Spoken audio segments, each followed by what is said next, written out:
ভাই আমি আওয়ামী লীগের সময় আপনাদেরকে একটা জিনিস বলেছি, আমার কিন্তু ভাই দুর্নীতি নিয়ে কোনো সমস্যা না। এই যে বিএনপিতে দেখেন না, আপনারা লেখা দিলাম যারা অনেক মজা টজা করছেন, অনেক খুব ভাবসাব নিচ্ছেন, এমপি হয়েছেন। এবারটা এমপি হওয়ার উদ্দেশ্যটা কী রে তোর? তুই চুরি করার জন্য, জাস্ট চুরি করার জন্য এমপি হয়েছিস? উপর শ্রেণীর এই চোর তোর সন্তান একটা এমপি। চোখ বন্ধ করে বলে দিবেন বিএনপি কিংবা আওয়ামী লীগের, চোখ বন্ধ করে বলে দেবেন ও যদি এমপির ছেলে হয় ও চোর। ওর পেটের মধ্যে পারামালে চুরির টাকা বের হবে, চুরির ভাত বের হবে, খাবার বের হবে। ও যে গাড়ি চড়ে সেটা চুরির টাকার, এই বাংলাদেশের জনগণের চুরির টাকা নিয়ে। ওর বাপ এত টাকা বেতন পায় না যে ছেলেরে অস্ট্রেলিয়া, ইউকে, ইউএসএ সেখানে নিয়ে পড়াশোনা করে। সব এমপিদের ছেলেমেয়েরা বিদেশে পড়াশোনা করে, সবার, একজনও বাদ নাই।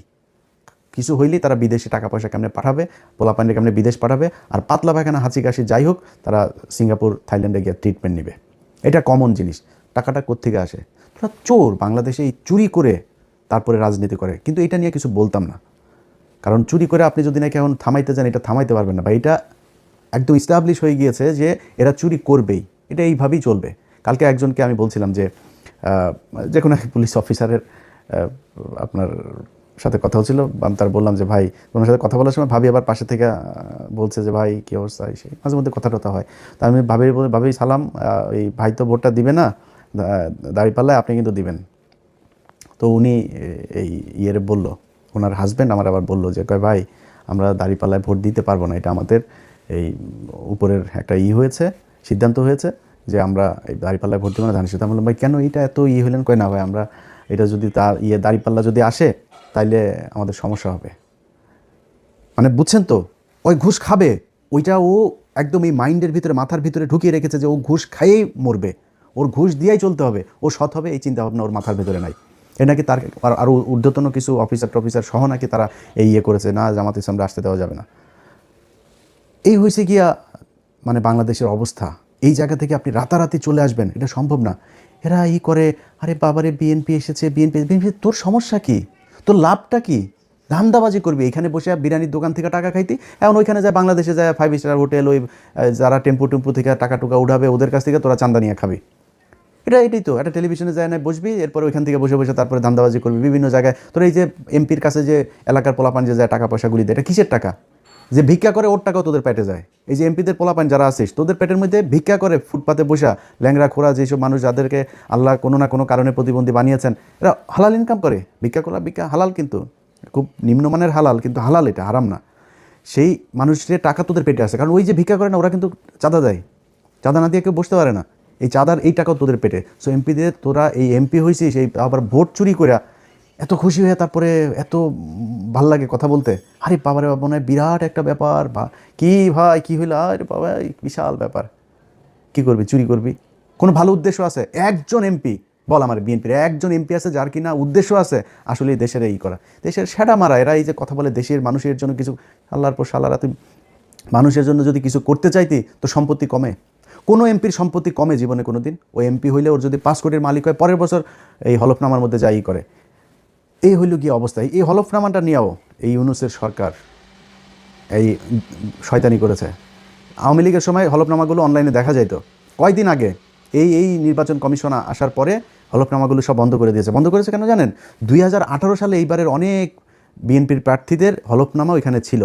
ওই সম্পত্তির হিসাব এই 1.5 বছরে তো মিলবে না। এই 1.5 বছরে তো এক একজন আঙুল ফুলে কলা গাছ হয়েছে, এগুলো তো মিলবে না। তো না মিললে কি হবে? না মিললে তাইলে দেখে ফেলবে, বুঝে ফেলবে, ইচ্ছা করে খুব উদ্দেশ্য প্রণোদিতভাবে সেই ইয়েটা ওইখান থেকে সরানো হয়েছে হলফনামাটা। রেজাল্টটার আমি যখন কিনা 12টা পর্যন্ত আপনাদের করলাম, ঘুমাইলাম, তখন পর্যন্ত আপনাদেরকে আমি সবশেষ ইয়েতে লাইভে বলেছিলাম যে প্রথমে চারিদিক থেকে দাঁড়িপাল্লা রেজাল্ট আসা শুরু করেছে। আমার 2 একজন ফোন করেছে মানে মজা করার জন্য, ভাই টিকিট করেন, দেশে আসতে হবে সেই। আমি বললাম ভাই দেখেন এখনও বহুত খেলা বাকি আছে, এখানে এত ইজি না জিনিসটা। এখনও ন্যাশনাল, ইন্টারন্যাশনাল, ডিপ স্টেট, তারপরে হইলো গিয়া উত্তর পাড়াটারা যা আছে সব মিলে তারপরে বহুত হিসাব আছে। তখন নির্বাচন কমিশনের যে অ্যাপসটা আছে সেখানে দেখাইলো সব শেষ। ওরা দেখিয়েছে দাঁড়িপাল্লা 17 আর ধানের শীষ 12। প্রথমে কিন্তু 5টা না 6টা সব দাঁড়িপাল্লা। এরপরে সব শেষ এসে দাঁড়াইলো হইলো আপনার দাঁড়িপাল্লা হইলো এই 17 আর ওরা 12। হঠাৎ করে অ্যাপসটা বন্ধ হয়ে গেল, ওইখানে আর কোনো কিছু দেখায় না, কিচ্ছু দেখা যায় না। আমি আপনাদেরকে এখনও দেখাই, সেখানে আপনারা যদি যান, আপনারা নিশ্চয়ই অনেকেই এই অ্যাপসটার ব্যাপারে আপনাদের জানা আছে। এই যে দেখেন দেখেন রেজাল্ট শেষ হয়ে গিয়েছে, প্রধানমন্ত্রী বসে যাবে কিছুক্ষণের মধ্যে। সেই দেশে এখন পর্যন্ত নির্বাচন কমিশনের এটা। এই চোরের বাচ্চাদের সাথে আমার সমস্যাটা কেন হয়েছে সেটা এই দেশের মানুষ হারে হারে টের পাবে। এই চোরের বাচ্চারা আসার পর থেকে, শুরু থেকে এরা জাউরামি শুরু করেছে। ইন্টারন্যাশনাল জাউরা একটা নিয়ে বসাইছে ওইখানে, ন্যাশনাল জাউরাদের পাশাপাশি ইন্টারন্যাশনাল জাউরাও সেখানে বসেছে। সেই জাউরারা বসে তারপরে কি করলো, যারা ওদেরকে বসাইলো ওদের নাম দিল মব। মব নাম দিয়া তারপরে করলো কি, ওদের দায় মুক্তি দিল। শুয়োরের বাচ্চা দায় মুক্তি, শেখ হাসিনারে খেদাইছে, এটার দায় মুক্তি। এটা কি অপরাধ করছে যে ওর দায় মুক্তি দিব? হিটলারের দেশে দায় মুক্তি দেওয়া হয়েছিল, মুসলিনের দেশে দায় মুক্তি দেওয়া হয়েছিল, কয়েকদিন আগে সিরিয়াতে হয়েছে, দায় মুক্তি দেওয়া হয়েছে। জীবনে কোনোদিন কোনো বিপ্লবে দায় মুক্তি দেওয়া হয়? দায় মুক্তি দিলে কি হয় এটা বাংলাদেশেই উদাহরণ আছে। জিয়াউর রহমান ইন্ডেমনিটি দিয়ে গিয়েছিলেন, এই আপনার ইন্ডেমনিটিটা যদিও মুস্তাকের সময় দেওয়া হয়েছিল, সে এক্সটেন্ড করেছিল, সে ওটারে উইথড্র করে নাই, কিন্তু ইন্ডেমনিটি দেওয়া হয়েছিল যে 15ই আগস্টে এটা নিয়ে কোনো বিচার করা যাবে নাই, সেই বিচার হয় নাই। আজকে যে দায় মুক্তি দেওয়া হয়েছে, এই দায় মুক্তি দিয়ে ইউনূস প্রমাণ করে গিয়েছে যে এরা অপরাধ করেছে, এই অপরাধের বিচার করা যাবে না। আমি অপরাধ করি না, আপনি দায় মুক্তি দিবেন কেন? যেদিন দায় মুক্তির কথা বলা হয়েছে, দায় মুক্তি অধ্যাদেশ যেদিন জারি করা হয়েছে, সেদিন এই যে যারা আছে আজকে বিপ্লবী, যারা জুলাই আন্দোলনের নেতৃত্ব দিয়েছিল, এদের ফাঁসির দড়ি রেডি করে গিয়েছে সেদিন থেকে। এরা এসে এখন সুশীল সাজে। একদম শুরুতেই মাহমুদুর রহমান যখন দেশে গেল, মাহমুদুর রহমান দেশে যাবে, তারা মাহমুদুর রহমানের 3-4 দিন দেশে জেলে থাকতে হইলো। ওনারা আইন মেনে, তারপরে তুই কোন আইন দিয়ে আরে উপদেষ্টা হয়েছিলি আমারে বলতো, কোন আইন তোরে শেখ হাসিনার দেশ থেকে বার করাইলি? শেখ হাসিনার সংবিধানে কোনো অসাংবিধানিক, কোনো অনির্বাচিত সরকারের কোনো অস্তিত্ব আছে? সেই সংবিধানের উপরে বসে তোরা চুপ করে রেখে দিছিস। তোরা আসিস এদের বিরুদ্ধে দায় মুক্তি অধ্যাদেশ দেশ। এই দায় মুক্তি দিয়া আমি আজকে আমার মানে আল্লাহ কতদিন বাঁচিয়ে রাখবে সেটা জানি না, সারা জীবন তো বেঁচে থাকবো না। আমার মৃত্যুর আগে হোক আর পরে হোক, আপনাদের একটা জিনিস বলে গেলাম, এই দায় মুক্তি দিয়া যারা এই হাসনাত, সার্জিস, নাহিদ, আসিফ, মাহফুজ, যারা যারা আছে না, এদের ফাঁসি একদিন এই দেশে হবে, হইতে পারে যদি এই দেশে আবার আওয়ামী লীগ ব্যাক করে। আর আওয়ামী লীগ যে ব্যাক করবে সেটা মোটামুটি গ্যারান্টি হয়ে গিয়েছে।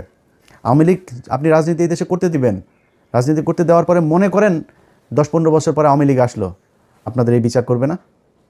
বিচার তো করার জন্য আপনি সুযোগ দিয়েছেন, আপনি বলেছেন আপনি অপরাধ করেছেন, সেটার দায় মুক্তি দেওয়া হয়েছে। দায় মুক্তি অধ্যাদেশটা বাতিল করে দিল, কি করবেন? 15ই আগস্টের ঘটনায় সব কয়টার ফাঁসি দেওয়া হয়েছে না?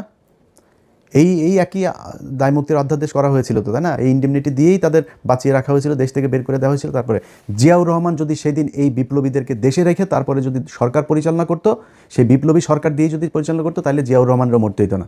জিয়াউর রহমান এই একই পাকনামি করে তারপরে তাদেরকে, মেজর ডালিম যিনি এখন বাইরে আছেন, যদি আধা ঘন্টা তার সাথে কথা বলেন, তাহলে 29.5 মিনিট জিয়াউর রহমানের গালাগালি করে উনি।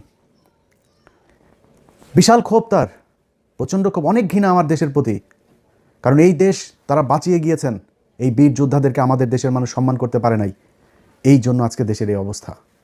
আপনারা এখন দাঁত কেলায়া তারপরে হাসেন, আরে বাবারে বাবারে বাবা, কত নির্লজ্জ হইলে একটা মানুষ। আরে একটা মানুষ জানে না আমরা কারা, আমরা কি কথা বলি আমরা জানি না। তো একজন আমার একটু আগে বলতেছে যে ভাই আপনি বিএনপির বিরুদ্ধে একদম এইভাবে অলওয়ে কেন গেলেন? হ্যাঁ, এটা বিএনপির বিরুদ্ধে যাই নাই। বিএনপি যে চাঁদাবাজি করে, চাঁদাবাজি করেই খাবে, এটা আমরা জানি। আমি আওয়ামী লীগ আমলে বলেছি এই কথা, যে বিএনপি যদি 15 বছর সুযোগ পায়, তাহলে আওয়ামী লীগের চেয়েও ভয়ঙ্কর অবস্থা ধারণ করবে দুর্নীতির দিকটা। খালি জিয়া পরিবারের প্রতি সম্মানটা কেন? জিয়া পরিবারের প্রতি সম্মান একটাই কারণ, সেটা হচ্ছে যে ভারতের বেলায় তারা এই ভারত তার বাবাকে মেরেছে, ভারত তার মাকে মেরেছে, হইতে পারে এই ভারতের হাতে তারও মৃত্যু হবে। সো এই ভারত আপনার তার পরিবারের শত্রু। পারিবারিকভাবে তারা ভারতের বিরুদ্ধে সবসময় অবস্থান নিয়েছে, তাদের ভিতরে একটা দেশপ্রেম আছে, যেই কারণে আমরা এদের প্রতি একটা আমাদের সফট কর্নার আছে, তাদের প্রতি একটা সম্মান আছে। কিন্তু এখন দুর্নীতির কথার কারণে তো আমরা তার কাছ থেকে এই বিএনপির বিরুদ্ধে এইভাবে দাঁড়াইনি। কেন দাঁড়িয়েছি? তিনি হঠাৎ করে এসে এখন বলছেন শেখ হাসিনার পরিবারের লোকজন চাইলে রাজনীতিতে ফিরবে। তারপরে আপনার হইলে আওয়ামী লীগ নাকি ওনাদের ভাই ভাই, নির্বাচিত হইলে সব মামলা তুলে নেবেন। আওয়ামী লীগের লোকজনের প্রতি কোনো ক্ষোভ নাই, তাদের কোনো কিছুই হবে না। তো সেটা যদি হয়, এখন হয়েছে, এখন সেটা হয়তো হবে। তো তাহলে তো এটা আমাদের সমস্যা। আমরা তো আওয়ামী লীগ আর ইন্ডিয়ার জন্যই তো আমরা এত কিছু করেছি। আমি যে আমার নিজের পরিবারের এই যে এতটা বছর নষ্ট করলাম, কেন? আওয়ামী লীগ আর ভারতের কারণে। আপনি সেই আওয়ামী লীগ তো মানে এটা সেপারেট কিছু না, Awami League it's self India. So আপনি আওয়ামী লীগকে আনবেন আর ইন্ডিয়া আসবে না, বিষয়টা তো এরকম না। যেই কারণে আপনাদের পক্ষে থাকার কোনো সুযোগ ছিল না, এবং আজকে নাই, এখান থেকে ফিরে না আসলে সামনেও থাকবো না। আপনার মনে করার কোনো কারণ নাই যে ওই বিরানি আলমদের মতন আপনার 5 বছর আগে বলবো যে তারেক রহমান লন্ডনে কে যেন ওইটা, ওই যে ভাবসাব নিয়ে কথা বলছে না আপনার ওরা, এখন তারেক রহমানের পা চাটে। এটা ইলিয়াসের দেওয়া হবে না, এটা আপনারে দেওয়া হবে। এই ইলিয়াসের পেটের মধ্যে হারাম ঢোকানো বহুত কঠিন জিনিস। সো এটা আপনাদের দেওয়া হবে। আপনারা হাসি খুশি তারপরে এখন খুব মজায় থাকবেন, মজা। এটা আপনারা জন্ম নিয়েছেন অসৎ পয়সা, হারাম টাকা, মানুষের কুকুরের মতো লাথি উষ্টা খায় তারপরে তার পায়ে চাপা ধরে বসে থাকার জন্য। আমাদের এই জন্য জন্ম হয় না। আল্লাহ যেন ওই রাস্তায় জীবনে কোনোদিন না নেয়। জীবনের সবচাইতে খুব খারাপ পরিস্থিতির ভেতরে দাঁড়ায়ও নিজের আদর্শ যেটা ওইটা ধরে রাখবো। এইটা সারা জীবন করবো। আজকে করছি, পরেও করব। জামাত ইসলাম আজকে হেরে গিয়েছে না, হারানো হয়েছে তাদেরকে। এই জামাত ইসলামের খুব খারাপ ভয়ঙ্কর পরিস্থিতিতেও ছিলাম, সামনেও থাকবো, যতক্ষণ পর্যন্ত দেখবো যে না এই লোকগুলি সৎ। আমার যদি আপনি এখন ইন্ডিয়ার বিষয়টা না আনতেন, আমি বিএনপির সাথে জামাতের বিষয়টা এইভাবেই করতাম না। কিন্তু যেহেতু আমি নিজের চোখে দেখছি এই দেশের, এই ভারতের হাত থেকে, আমার শত্রু ভাই পৃথিবীতে আমার কোনো শত্রু নাই, আমার শত্রু একটাই, সেটা হচ্ছে ভারত। এই ভারতের বিরুদ্ধে যারা, ভারত যাদেরকে অপছন্দ করে, আমি তাদের দলে।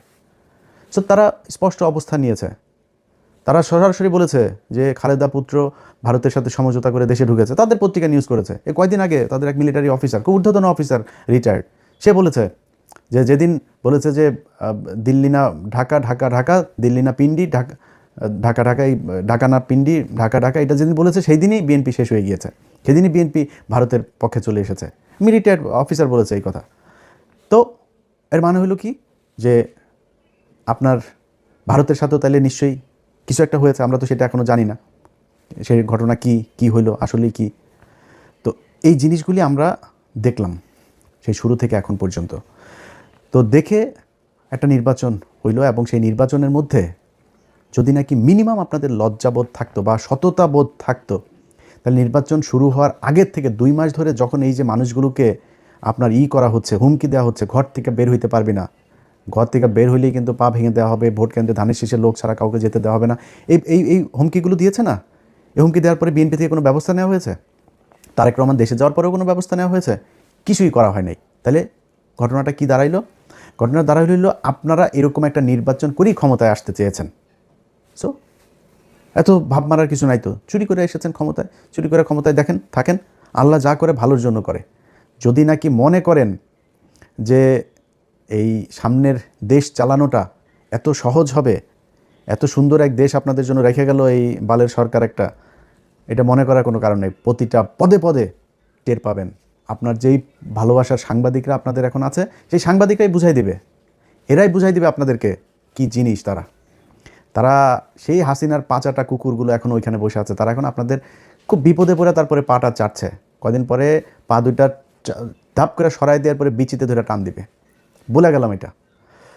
তো এই হচ্ছে নির্বাচনের সার্বিক অবস্থা। আপনাদের যদি আমি চ্যানেল 24-এর ইয়েটা দেখাই, আপনারা দেখেছেন গণমাধ্যমের আজকের ভূমিকা। তারা প্রথম অবস্থায়, আমি সব শেষ ইয়েটা যখন করলাম, লাইভটা যখন করলাম, ধরে নেওয়া তখন বাজে কয়টা, বাংলাদেশ সময় দুপুর 12টা-13টা বাজে। ওই সময়টাতে দেখেন তারা কি করলো, নিউজ করছে শুধু বিএনপি, শুধু বিএনপি। আরে আমার তো মানে মূল ছিল যে খবরটা জানা, যে চুয়াডাঙ্গার অবস্থাটা কি, যে চুয়াডাঙ্গায় কতজন এই শরীফের বিরুদ্ধে যে দাঁড়িয়েছে মাসুদ পারভেজ রাসেল, তার কী অবস্থা। ওনার আবার ওইখানে আমার কিছু সম্পৃক্ততা আছে, যে কারণে আমার এটা নিয়ে খুব আগ্রহ ছিল। রাত 12টার ভেতরে উনি রেজাল্ট পেয়েছেন। মানে এই রেজাল্ট পাওয়ার পরে সেই মাসুদ পারভেজ রাসেলের নিউজ হলো চ্যানেল 24-এ এখন থেকে 2 ঘন্টা আগে। তারপরে ওইখানে ছাড়াও গত 3 ঘন্টার মধ্যে আপনি যদি নাকি রেজাল্টগুলো দেখেন এখন বেশিরভাগ জামাত যাচ্ছে। দেখেন রাজশাহী 4 আসনে আব্দুল বারী সরকার, তিনি 1,15,000 পেয়ে বিজয়ী হয়েছেন। তারপরে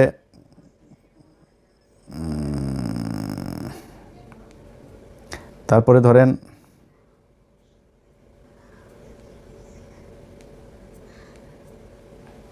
আচ্ছা, অ্যাডভোকেট রুহুল আমিন চুয়াডাঙ্গা 2 আসন থেকে বিজয়ী হয়েছেন। তারপরে হইল গিয়া রাজশাহী 1 আসনে বিজয়ী হয়েছেন মোহাম্মদ মুজিবুর রহমান, 1,71,000 ভোট পেয়েছেন। মোহাম্মদ আফজাল হোসেন কুষ্টিয়া 4 আসনে পেয়েছেন, 2 ঘন্টা আগের নিউজ। কুষ্টিয়া 3 আসনের বিজয়ী হয়েছেন মুফতি আমির হামজা। তারপরে ঢাকাতে দেখেন, ঢাকাতে এই খবর তারা বহু আগে পাইতো। ঢাকার রেজাল্ট বেরোতে কেন এত সময় লাগবে? আতাউর রহমান বাচ্চু নড়াইল 2 আসনে পেয়েছেন দাঁড়িপাল্লা। তারপরে আপনার নামগুলো মনে রাখেন। তারপরে দাঁড়িপাল্লার অধ্যক্ষ আব্দুল হালিম বাগেরহাট 4 আসনে পেয়েছেন। তারপরে বাগেরহাট 2 আসনে বিজয়ী হয়েছেন শেখ মঞ্জুরুল হক রাহাত ভাই। ঢাকা 5 আসনে দাঁড়িপাল্লা বিজয়ী হয়েছেন। দেখেন ঢাকা 5 আসনে কেন এখন রেজাল্ট আসতে হবে? 3 ঘন্টা আগে রেজাল্ট দিয়েছে সিরাজগঞ্জ 4 আসনে রফিকুল ইসলাম ভাই। তারপরে হইল গিয়া ওই যে হাবিবুর রহমান নামে বাটপার আছে যে একটা, এই বাটপার ফেল করেছে আবু তালেব মণ্ডল ভাইয়ের কাছে পাবনা 4 আসনে। তো এনারা এই খবরগুলো এখন দিচ্ছে। আপনাদের মনে আছে শুরুতে যখন তারা বিএনপির খবরগুলো সব দিচ্ছে, আমি আমার সব শেষ লাইভ যেটা করলাম, আমি আমার লাইভে এই নামগুলো বলে গিয়েছি না? এই যে রাহাত ভাই নাম বলে গিয়েছি না? এই যে চুয়াডাঙ্গা 2টা আসন, এই যে মুফতি আমির হামজা সহ কুষ্টিয়া 3টা আসনের কথা, বাগেরহাট আসনের কথা, এগুলো বলে গিয়েছি না? সেই রেজাল্ট এখন আসছে। কেন আসছে? এখন কেন আসছে? এখন ওনাদের যেই মানে লিমিট যেটা ছিল সেই লিমিট পূরণ হয়ে গিয়েছে। টার্গেট পূরণ হয়ে যাওয়ার পরে এখন গড়পড়তা এখন যাওয়া যায়, এখন যে যেমনি লবিং টবিং করে যার মতো করে পারছে সেটা নিচ্ছে। তো এখন আবার একদম না দিয়ে তো আবার পারা যায় না, যে জায়গায় পারেই না ওই পোলিং এজেন্ট যারা ছিল তারা কোনোভাবেই নাসুর বান্দা হয়ে তারপরে দেখছে যে এটা ঝামেলা করা যাবে না, ওই জায়গাগুলোতে এখন আসন দিয়ে, আর এখন তো আসন এই কটা আসন তো দিতে হবেই, 2/3 হয়ে গিয়েছে, আর কি দরকার? এইভাবে নির্বাচনটাতে করা হয়েছে। তো এরপরে এখন সারা দেশের মানুষের ধরেন একটা ক্ষোভের জায়গা আছে। যেমন আমি নিজে ঢাকা শহরের অনেক জায়গায় অনেক অনিয়ম, সারাদিন বহু অনিয়ম হয়েছে, অনেক জায়গায় এজেন্টকে থাকতে দেওয়া হয়নি, অনেক জেলাতে পুরো মানে সব কেন্দ্র দখল করে তারা করেছে, কোনো টেলিভিশন পত্রিকা সেগুলো নিউজ করেনি। কিন্তু জামাত ইসলামও দলগতভাবে সেটা কোনো প্রতিবাদ সেরকম শক্তভাবে করে নাই এবং সেটাকে পাত্তাও দেয়নি। তো আমি মনে করেছি হয়তো জামাত ইসলাম যেহেতু তাদের তো নিশ্চয়ই লোকজন আছে, তারা নিশ্চয়ই ওই হিসাব রাখছে যে কোথায় কী হচ্ছে, যতটুকু সহনশীলভাবে তারা সেটা করছে। কিন্তু না, পরে দেখা গেল সেই ইয়েগুলোতে, যেমন আপনার ভোলাতে যে অধ্যক্ষ আপনার নজরুল ইসলাম, দেখেন তাকে মানে একদম জোর করে হারানো হয়েছে, তারপর অনেক ভোট পেয়েছে খুব কাছাকাছি ব্যবধানে। আপনার এই যে ভোলার আরেক আসনে ওই যে হাফিজ গিয়াসুদ্দিন আল মামুন, হাওয়া ভবন মামুনের যেই ভাই হাফিজ ইব্রাহিম, খুব কাছাকাছি ব্যবধানে সে জয়ী হয়েছে। কত মানুষ ভোট দিয়েছে ওইখানে, ত্রাসের রাজত্ব, মানুষকে ঘর থেকে বেরোতে দেন। সকালবেলা গিয়ে আগের দিন রাতে গিয়ে বলে এসেছে যে পাড়ায় যে মানুষগুলি দাঁড়িপাল্লায় ভোট দিবে তারে ভোট দিবে না এরকম জানে, সবার বাড়িতে গিয়ে হুমকি দিয়ে আসা হয়েছে। আমার যে ফেসবুকে আপনারা এই ভিডিও দেখছেন, এই ফেসবুক পেজের মধ্যেই দেখবেন কত শত ভিডিও আমি আপলোড দিয়েছি। এগুলো কি কোনো অনিয়ম না? কিন্তু জামাত ইসলাম আমি জানি না, ওনারা এটা কোনো প্রতিবাদ করে না। এখন এই মুহূর্তে আমি আপনাদেরকে পাবলিক পারসেপশন শোনাই। মানুষ যারা আপনাদেরকে ভোট দিয়েছে, ভাই আপনারা এখন মাফ করে দিচ্ছেন, আপনারা এখন এটা নিয়ে কিছুই বলবেন না, কিছুই আপনাদের কোনো ক্ষোভ নাই, যা পেয়েছেন আলহামদুলিল্লাহ, এটা যদি বলেন। হ্যাঁ, আমি জামাতের যে বক্তব্য, সেই বক্তব্য হয়েছে যে ওনারা বলছেন যে ইলিয়াস আমরা কোনো ঝামেলায় যেতে চাচ্ছি না, আমরা যদি ঝামেলায় যাই তাহলে তৃতীয় পক্ষ এটার সুবিধা নিবে। ভাই তৃতীয় পক্ষের সুবিধা নিবে, কোনো সমস্যা নাই, তাহলে আপনি সব মেনে নেবেন নাকি? আপনাকে তো প্রতিবাদটা করতে হবে, আপনাকে তো জানাইতে হবে যে আমরা ভোটটা এই কারণে আমরা মেনে নিচ্ছি, কিন্তু মেনে নিলেও আপনারা এই অন্যায়গুলো করেছেন, এটা ভবিষ্যতে আমরা মানব না, কিংবা এটার কি চাই, একটু কথা তো বলতে হবে জামাতরে। কিন্তু জামাত সেটা বলে না, এটা জামাতের ব্যাপার, জামাত কি করবে। কিন্তু আমি শুরুর থেকে একটু বলি যে জামাতের সাথে যখন এই জোটটা হয়, এই জোটের সময় নানান দেন দরবার একবার আসে যায় আসে, এনসিপিও বিএনপির সাথে জোট বেঁধে ফেলে, এরকম অবস্থা আর কি, হুমকি দেয়, বলছেন। তো এরা 30টা আসন নিল। ভাই 30টা আসন কি মনে করে নিলেন আমার বলেন তো একটু? মামুনুল হক 20 আসন, তার 50 আসন দিতে হবে। তারপরে এ গ্রেড প্রার্থী ওই যে রেজু ফজু চরমনার এই মাতালটা 150 আসন চেয়েছে, মানে ওনারে 150 দিতে হবে। জামাতের নেতৃত্বের জোটে জামাত 100 আসনেই করবে, আর অন্যান্য যারা জোটে সঙ্গী আছে তাদেরকে বাকি 50টা। কি শিয়ালের ভাগ বুঝতে পারছেন? তাদের এ গ্রেডের 143টা প্রার্থী, সে এ গ্রেডের প্রার্থীর কই চাচা? আপনি নিজের 2 আসনে দাঁড়িয়েছেন, ভাবটা দেখেন তার। ধরেন দলের প্রধান আছে না, যেমন খালেদা জিয়া, শেখ হাসিনা, ওনারা যেমন দাঁড়াইতো, তারেক রহমানও 2 আসনে দাঁড়িয়েছেন। তো এই দলের প্রধান হইলে আবার 3টা 4টা, আমি জানি না এটা কেন করে, তো 3টা 4টা 5টা আসনে এরকম দাঁড়ায়, এটা আমাদের দেশের বোধহয় রেওয়াজ এরকম। তো উনি ওই ভাবটা ধরতে গিয়েছেন, উনি 2 আসনে দাঁড়িয়েছেন। ওরে বাবারে বাবা, 2 আসনে দাঁড়িয়ে 2 আসনে উনি হেরে গিয়েছেন। কত বড় এ গ্রেডের ক্যান্ডিডেট আপনি, দলের প্রধান, আপনি বুঝেন? একটাও পায় নাই। বলছিলাম না আরও অনেক দিন আগে, বলছিলাম না এই 2টার একটাও পাস করবে না, একটাও পাস করে নাই। 143 আসন কই? চাপ দিয়া জামাতের কাছ থেকে নিতে হবে। এই একই চাপ দিয়া যখন চরমনায় চলে গেল মামুনুল হক হুজুর, সেই চাপটা দিয়া এই সুযোগটা কাজে লাগায় কতগুলি আসন নিয়ে নিল। ভাই আপনার সবগুলি আসনে এই যে এনসিপির পোলাপানগুলো, তাদের একটারও টাকা পয়সা নাই তো, এদের জামাতের টাকা পয়সা দিয়া তারপরে বিভিন্ন মানুষজন তাদের সাহায্য সহযোগিতা করে তারপরে তাদের নির্বাচনের খরচটা জোগাইল। তো আপনার তো নাই, আপনি 30টা নিলেন কেন? এদের অনেকেই আছে যারা টাকার অভাবে অনেক সমস্যায় পড়তে হয়েছে। তা আমি নিজে যতটুকু পেরেছি এরে ওরে না তারে বলে টোলে এরকম আমি নিজে থেকেও বলেছি অনেকে, তা এটা হয়েছে। তারপরে জামাত ইসলাম তো তাদের সহায়তা করেছেই। তো এইভাবে তো আপনি 30 আসন নিলেন কেন? এই যে চুয়াডাঙ্গা 1 আসনে, এটা আমার ইস্যু। আমি এই শরীফকে নিয়ে 15 মিনিটস করেছিলাম। বিশাল চাঁদাবাজ, ধর্ষক একটা মেয়েকে ধর্ষণ করে তারে ভুয়া বিয়ে করে তারপরে শারীরিক সম্পর্ক করে মেয়েটারে তারপর ছেড়ে দিছে। সেই মেয়েটা যখন তারা চাপ দিছে তারা মাদকের আসামি বানায় জেলখানা, এখনও জেলে আছে সেই মহিলা। সেই মহিলা একজন বিএনপির কর্মী, তার ভাই বিএনপি আওয়ামী লীগের সময় অনেকবার জেল খেটেছে, অনেক নির্যাতন সহ্য করেছে, অনেক মামলা আছে তার নামে। সেই ছেলেটার বোনটাকে আপনার, ওর বোনটাও জামাত এই বিএনপি করতো, একই সাথে রাজনীতি করতো, গান গায় মহিলা। সেই গানের শিল্পীটাকে আপনার জেলখানায় নিয়ে রেখে দিয়েছে, এখনও সে জেলে। এগুলোর কারণে আমি বিএনপিকে, আমি তারেক রহমানকে বলেছি বিএনপির সর্বোচ্চ নীতি নির্ধারণীর কাছে আমি এই চুয়াডাঙ্গা 1 আসনের এই প্রার্থীর, আমি কোনো নির্দিষ্ট কোনো প্রার্থীর কথা বলি না, বলছি এরে সরান। এটা নিয়ে বিএনপির সাথে এবার আমার প্রথম ঝামেলা শুরু। আমার 5 দিন পরে তারে মনোনয়ন দিয়েছেন। এত ঘাটতারামো করা তো ভাই ভালো না, তাই না? তার মান দিয়া তারপরে কি করেছেন এখন দেখেন অবস্থা। এখানে জামাত ইসলাম চেয়েছিল মোল্লা ফারুক নামে এক ছেলের দিতে, এর না আছে এলাকায় কোনো প্রভাব, না আছে কোনো ভোট, না আছে পরিচিতি, কিছু নেই, ঢাকায় থাকে। সে যায় আক্তারের বন্ধু, এই জন্য তারা জামাত ইসলাম দিবে। আমি জামাত ইসলাম বলছি যে ভাই এটা দিতে হবে, এটা আমার আসন, আমারে দিতে হবে, এটা আমি চাইলাম। আমি চাই নিয়ে তারপরে এই অ্যাডভোকেট মাসুদ পারভেজ রাসেলকে এটা করেছি যে আপনি নির্বাচন করবেন। বিশাল ব্যবধানে জিতেছে সেখানে চুয়াডাঙ্গা 2টা আসনই জামাত পেয়েছে, সেখানে নিয়ে দেওয়া হলো। ওখানে যদি ওই ছেলের দেওয়া হইতো 100% সে হাঁটতো। আমি আলেম সাহেব নাম বলে আর চাকরি হারাইতে চাই না, আলেম সাহেব আপনার জোটের সঙ্গী বিএনপির প্রার্থীর কাছ থেকে মাত্র 1 কোটি টাকা নিয়েছে। 1 কোটি টাকা নিয়ে সিট বেঁচে দিয়েছেন তিনি। ঠিক আছে ভাই আপনি করেন, আমি আমার মতো চুপচাপ থাকবো। এই হইল অবস্থা। তো আপনারা এই যে এতগুলো আসন নিয়ে তারপরে জামাত ইসলামের এটারে নষ্ট করলেন, এটা করা তো ভাই ঠিক হয় নাই। এটা করাতে আপনারও ক্ষতি হয়েছে, তাদেরও ক্ষতি হয়েছে। এই যে আজকে মামুনুল হক তিনি আপনার করছে, এই কান্নাকাটি করছেন, এখন তারা জোর করে করছেন। ভাই আপনার তো লোক নাই। আমি ঢাকা শহরের মতো জায়গায় অনেক জায়গায় শুনেছি যে মানে বেশিরভাগ সব জায়গাতেই 3জন 4জন করে তাদের লোক, এখানে এদের 1জন লোক, কোথাও লোকই নেই। তাদের বাইরে বুথ করা হয়েছে 3টা 4টা বুথ, তাদের বুথের ভেতরে পানি টানি খাবার টাবার বিরিয়ানি টিরানির অভাব নাই, আর শিবিরের ছোট্ট একটা বুথ। এইভাবে নির্বাচন করেছে। আপনার তো লোক নাই, আপনি যে দাঁড়াইলেন, আপনার কিছু টাকা পয়সা লাগবে না, আপনার লোকজন লাগবে না যারা কিনা সবগুলো কেন্দ্রে পাহারা দিবে, এটা পারেন নাই, যে কারণে সমস্যা হয়। সব জায়গায় ছড়ায়া ছিটায় না করে 2টা আসন নিতেন, 5টা আসন নিতেন, নিয়ে আপনার লোকগুলির সব এই 5 আসনে কাজে লাগাইতেন, তাহলে রেজাল্ট পাইতেন। আপনি তো করেন নাই সেটা। আপনাকে মানুষ ভোট দিয়েছে, ভোট আপনারা দেয় নাই, ভোট এই ধানের শীষের বিরুদ্ধে মানুষ ভোট দিয়েছে। এবার নৌকারে যেভাবে ঘৃণা করেছে, এবার ধানের শীষে 1.5 বছরে মানুষ ওই ঘৃণা করেছে, করে আপনাদেরকে ভোট দিয়েছে। এই দেশের মানুষের দোষ দেওয়া লাভ নাই, আপনাদের ভোট দিয়েছে, আপনারা সেই ভোট গণনা করে সেই রেজাল্টটা আপনারা ঘরে আনতে পারেন, এটা আপনাদের ব্যর্থতা। তারপরেও মন্দের ভালো হইল, এই দেশের মানুষ ভালো আর মন্দের মাঝখানে যেই দেয়াল, সেটা তারা চিনতে শিখেছে। যারা কিনা ভাবসাব মাইরা এখন মনে করেন ইনমিন কইরা তারপরে পারফিউম মেয়েরা সরকারি গাড়ি নিয়ে সংসদে যাবে, ভাই পেটটার মধ্যে আপনার বাচ্চার পেটটার মধ্যে পাড়া দিলে ঘুষের টাকা, চুরির টাকা, পাবলিকের চুরির টাকা আমি আপনার ঘরে, তো ভাবছুধান কেন? আপনারা চুরি করে তারপরে এমপি হয়েছেন, চোরের মতো থাকবেন, ভাব মারার কিছু নাই। তো এই চোরেরা যে চোর, সেটাও বাংলাদেশের মানুষ দেখেছে, আপনাদেরকে দেখায় রাখলাম।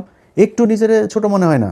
যারা মনে করে বোধহয়, আমি আমার ইয়েতেও দেখলাম, আমার এই কি বলে ফেসবুকের লাস্ট যে পোস্ট ছিল সেখানে আমি দেখলাম অনেকে কমেন্ট করেছে, কিরে তুই কই হারাই গেলি কেন? এবার আমি কি চুরি করছি? আমি চোর, আমার পেটে ঘুষের টাকা, আমার পাশে পেটের মধ্যে চুরির টাকা। তোর বাচ্চাদের পেটের মধ্যে এখন সরকারি গমের টাকা যাবে, সরকারি চালের টাকা যাবে, ভিজিএফ কার্ডের টাকা যাবে, ফ্যামিলি কার্ডের টাকা যাবে তোর সন্তানদের পেটের মধ্যে, তোরা খাবি এগুলি। আমি কেন লজ্জা পাবো রে? আমার লজ্জা পাওয়ার কি আছে? আমার মানুষ ভোট দিয়েছে, তোরা চুরি করেছিস, ভিডিও আছে সব জায়গার। মনে করেন যে আপনারা এখন ওনারা বলতে পারে যে ভাই সব জায়গাতে হয় নাই, সব জায়গাতে হয় না, এটা আপনারা বললো রাখে, প্রতিটা আসনে হয়েছে, ইচ অ্যান্ড এভরি কনস্টিটিউয়েন্সি। কিন্তু যেটা হয়েছে, কোনো জায়গায় কম হয়েছে, বেশি হয়েছে। এখন আপনি মনে করেন যেই জায়গাগুলোতে আপনারা করলেন, দেখলেন, আপনাদের দল থেকে বলা হয়েছে যে এই জায়গায় আমরা চুরি করে জিতছি, ভাই এই জায়গায় চুরিটা একটু বেশি হয়ে গেছে, আরবার নির্বাচন করব, বলছেন নাকি এখন পর্যন্ত? এই যে 2-3 মাস ধরে আপনার হুমকি দেওয়া হচ্ছে, ভোট কেন্দ্রে যাইতে দিবে না, ভোট কেন্দ্রে গেলে হাত পা গুঁড়া করে দিবে, তাদের বলা হয়েছে নাকি এই তোমার দিব না, নির্বাচন করতে দিব না? এই চুয়াডাঙ্গার কালকের দিনের ঘটনা, ভোট চলাকালীন সময় আমার পেজে যায়েন ভাই, সব আছে এখানে।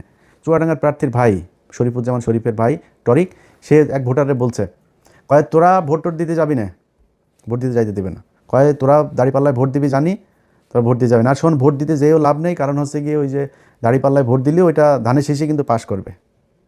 দেখেন আমার পেজের মধ্যে যায়, দেখেন, গেলে এখানে পাবেন, সব কিছু আছে ওই জায়গায়। এইটা হয়েছে, এইভাবেই নির্বাচনটা হয়েছে। তা আমরা লজ্জা পাবো কেন রে? তোরা চুরি করছিস, চোর, এমনিতে কয়দিন পরে চুরি করবি, ভোটে আসছিসও চুরি করে।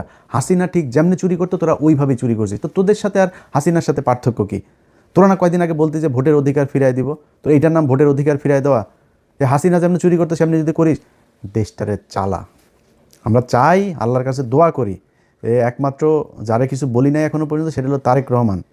তারেক রহমানের প্রতি আমাদের 2 দিন আগের ভিডিওতে বলেছি যে ওনার প্রতি একটা প্রত্যাশা এই দেশের মানুষের এখনও আছে। উনি দেশ কেমন চালাবেন আমরা জানি না, আশা করি উনি ভালো কিছু করবেন, অন্তত ভারতের ওই ফাঁদ থেকে তিনি বের হয়ে আসবেন। দুর্নীতি তারেক রহমান আপনি নিজে চাইলেও ঠেকাইতে পারবেন, ওইটা আপনার সম্ভব না, কারণ আপনার দলের মোটামুটি সবই চোর, আপনি ওইটা ঠেকাইতে পারবেন, ওইটার সমস্যা নেই, ওইটা আমরা মাইন্ড করি না। আপনি করবেন, ভারতের বিষয়টা একটু মাথায় রাখেন, এইটা আপনার কাছে অনুরোধ থাকলো, তাইলে আপনার বিরুদ্ধে কখনোই কিছু বলবো না। তো ওনাদের এই জায়গাগুলোর বিষয় নিয়ে আমাদের অনেক ছিল, চুরি টুরির এই বিষয়গুলো নিয়ে, যেগুলোর কারণেই আমরা আজকে সারাদিনই আপনার নির্বাচনের সারাদিনই আপনাদেরকে সেই জিনিসগুলো দেখিয়েছি। দেখানোর পরে সেটার কোনো প্রতিকার হয়নি, বরং নিয়ে আসা হয়েছে। তো চোরেদের জন্য শুভকামনা থাকলো। আপনার 12 তারিখের পরে 13 তারিখ থেকে, আজকে সেই 13 তারিখ শুরু হয়েছে, আশা করি আজকে থেকে নিয়মিত আপনারা চাঁদাবাজি করবেন। আপনার পেটের, আপনার সন্তানের পেটে, বউয়ের পেটে, ঘরের সবটার পেটের মধ্যে এই চাঁদাবাজির টাকা থাকুক, এটা আপনাদের দোয়া করি। এটা আপনারা জাতীয় খাবার হিসাবে, আহার হিসাবে নিয়েছেন, খান, ভালো থাকেন। কিন্তু আমরা আমাদের জায়গা থেকে আমরা যেখানে ছিলাম সেইখানেই আসি। জামাত ইসলাম যদি পচে গলে গন্ধ হয়ে যায়, তাও এইটুকু জানি যে জামাত ইসলামের কোনো লোকের দিয়া, মানে হইতে পারে একটা জামাত ইসলামের লোক ওই একজনের আপনার পরকীয়া করতে গিয়ে ধরা পড়ে নাই, জামাত ইসলামের লোক খারাপ করতে মানে শয়তানে তারা ধরবে না, এটা করে। কিন্তু একজনের পরকীয়া করতে যায় ওই নেতা জামাত ইসলামের জীবনে এসে কোনো দিন আর কোনো পথ পাবে না। ধান্দাবাজি করবে, চাঁদাবাজি করবে, টেন্ডারের টাকা মেরে খাবে, দলের টাকা মেরে খাবে, সরকারের টাকা মেরে খাবে, জীবনে কোনো দলে এসে সে চান্স পাবে না। শিবিরের কোনো ছেলে যা ইপটিজিং করেছে, কোনো মেয়ের সাথে যা, ইসলামী ছাত্রী সংস্থার এক মেয়ের সাথে যা প্রেম করেছে, দুইটাই বহিষ্কার দল থেকে, এটা সম্ভব না। কিন্তু আপনার অন্য দলের ক্ষেত্রে সেটা একদম খুব নর্মালি এই জিনিসগুলো নিয়ে যাওয়া হয়, যেই কারণে তাদের প্রতি একটা ভালোবাসা থাকবে সবসময়। বিশ্বাস করি জামাত ইসলামকে যদি আল্লাহ সুযোগ দেয়, জামাত ইসলাম এই দেশে ক্ষমতায় আসবে, এবং যেদিন ক্ষমতায় আসবে সেদিন এই দেশের চেহারা পাল্টে যাবে। এবং সেইটা বাংলাদেশের মানুষ এইবারই চেয়েছিল, হইতে দেওয়া হয় নাই। সময় আছে, সামনে হবে, না হইলেও সমস্যা নাই। যদি 10,000 বছর না হয় সমস্যা নাই তো। আমি কি মানে আমার চোখের সামনে আমি মানে জল করে আমার যদি আপনি দাঁড়িপাল্লার ধানের শীষ দাঁড় করাই দেন, হয়তো এখন যেভাবে বলি এভাবে বলতাম না, আমি জীবনে ভোট দিতাম নাকি ধানের শীষের। আমি মানে দুইটারে যদি আপনি এক জায়গায় আমার বলেন যে দুইটার কারে ভোট দিবা, আমি দিব। কারণ গত 1.5 বছরে তো আমরা দেখলাম আপনাদের প্রতি যেই ভালোবাসা ছিল, 1.5 বছরে আপনারা এত তাড়াতাড়ি যে অমানুষ হয়ে যাবেন, চাঁদাবাজ হয়ে যাবেন, এটা তো বুঝতে পারিনি ভাই। কয়দিন আগে জেল খেটেছেন, এই নির্বাচনে আজকে এমপি হবেন, এটা চিন্তা করেছেন? অনেকের জেলখানায় ফাঁসি হইতো। এই যে আজকে বাবর ভাই, ওনার ব্যাপারে ওনার লোকজন চাঁদাবাজি করে কিনা আমি জানি না, কিন্তু বাবর ভাই আজকে ওনার ফাঁসি হওয়ার আসামি উনি এখন আজকে এমপি বানিয়েছেন। আল্লাহ ওনাকে, আমি জানি না উনি জিতেছেন কিনা, যদি হয়ে থাকেন আমি চাই উনি এমপি হোক, আল্লাহ ওনাকে জিতাক। উনি কই ছিল? এইটুকুতেই ভাই সন্তুষ্ট হওয়া দরকার ছিল। আপনি জামাত ইসলামের কি হারানোর কিছু আছে নাকি রে ভাই?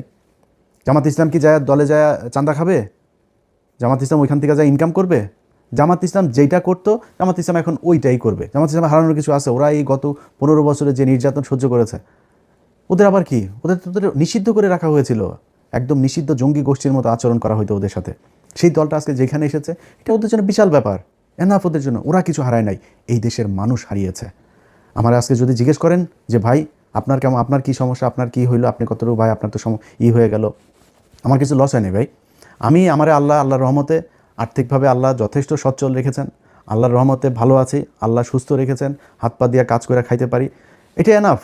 কিন্তু সমস্যাটা কী হয়েছে জানেন? যেটা গতকালকের ভিডিওতে বলেছিলাম, তো নির্বাচনের আগের দিনের যে ভিডিও, যে কিছু কাজ ছিল, যেই কাজগুলোর জন্য এই ইউনূস সরকারের সাথে আমার সব সমস্যার শুরু।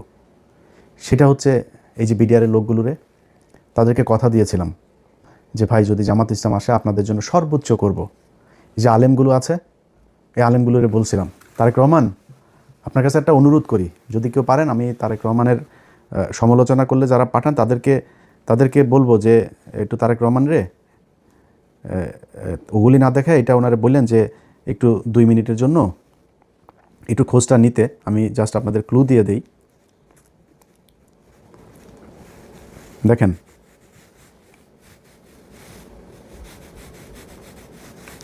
দেখেন এটা আপনাদেরকে আমি দেখাই। আমি জানি না আপনার দেখা যাবে কি না। আচ্ছা, এই যে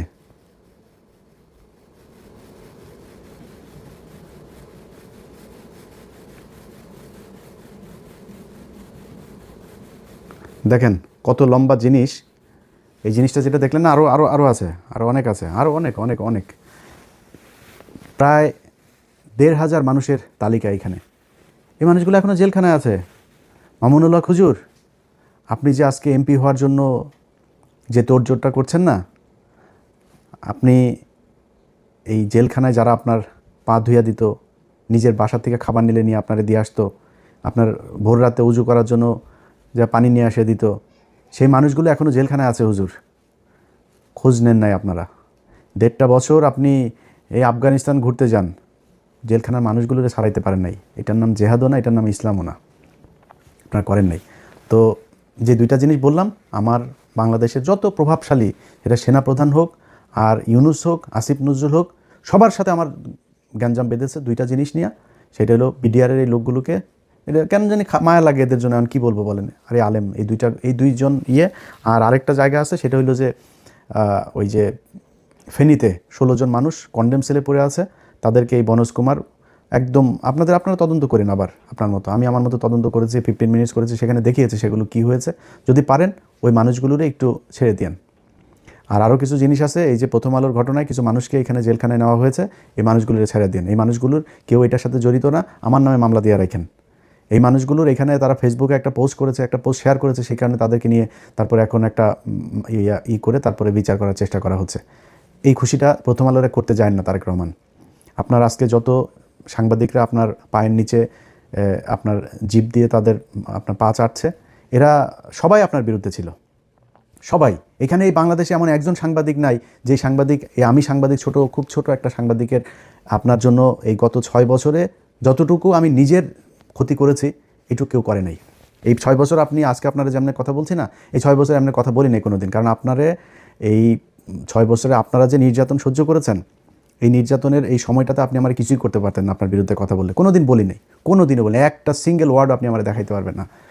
আজকে পরিস্থিতির কারণে কিছু সমালোচনা করি, এগুলো নিলে আপনার ভালো হবে।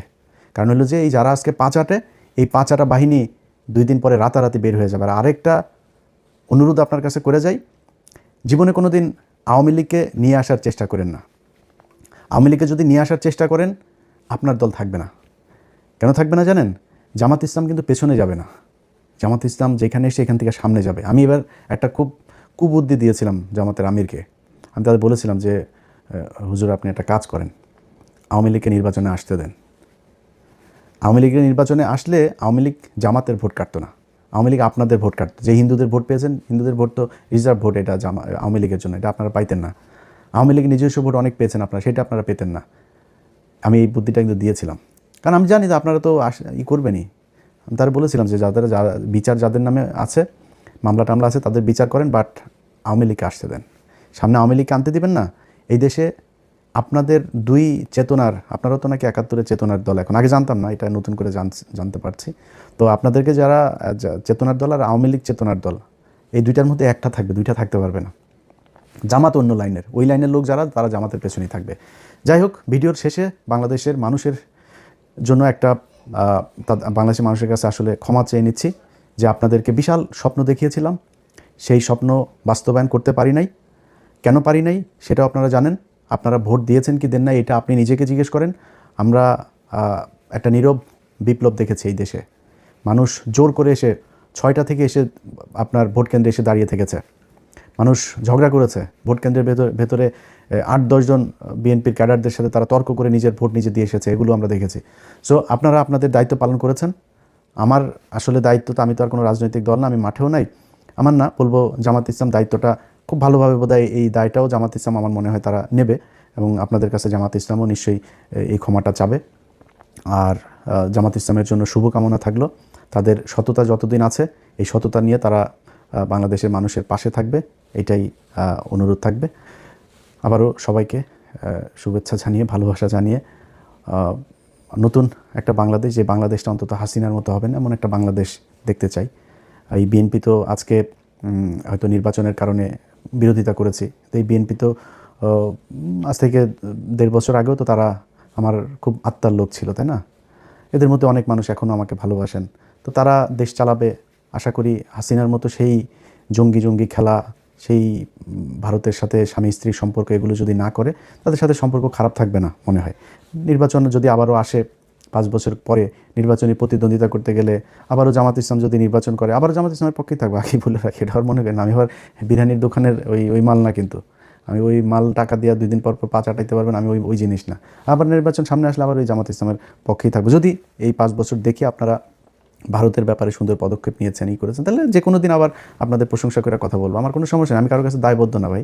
জামাতের থেকে বের হয়ে আপনার বিএনপির পক্ষে কথা বলবো, আর জামাত আমার টাকা পয়সা দিয়ে তারপরে আমাকে এই করেছে, তাদের দলে নিয়েছে, তারপরে তার টাকা পয়সা দেওয়ার ওই ফুটেজ বার করে দিবে, ভাই ওগুলি তো করিনি কারোর সাথে, আপনার সাথেও করিনি, তাদের সাথেও করিনি, কারোর সাথেই করিনি। তো আমি কারোর কাছে দায়বদ্ধ না।